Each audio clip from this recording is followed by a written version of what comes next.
Players. So in my previous video, I told y'all to pay close attention to what your members of Congress is saying about this freeze on federal funding. Everybody is scared shitless, but not your richest members of Congress.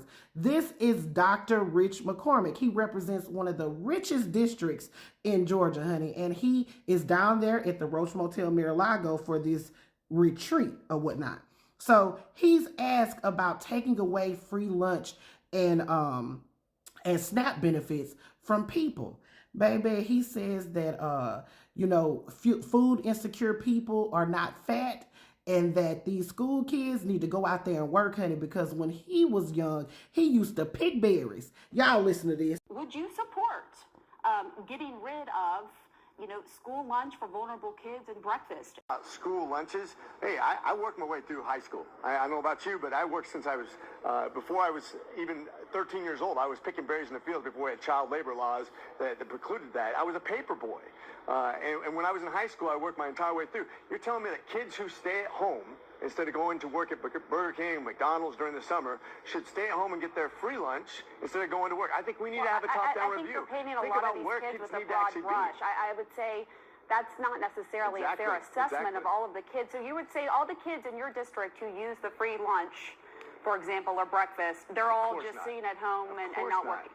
Okay, I just want to clarify because that seems like what you were trying to insinuate. This gives us a chance.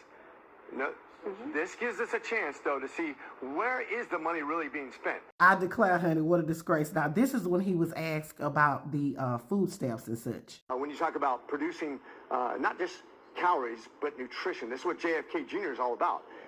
When in history, and this is a really good question for any reporter, when in history have we had our poorest people also be our fattest people? That's for the first time here in America. Traditionally, our poorest people have been very skinny and very under-nutrition. We think that calories equals nutrition. It doesn't.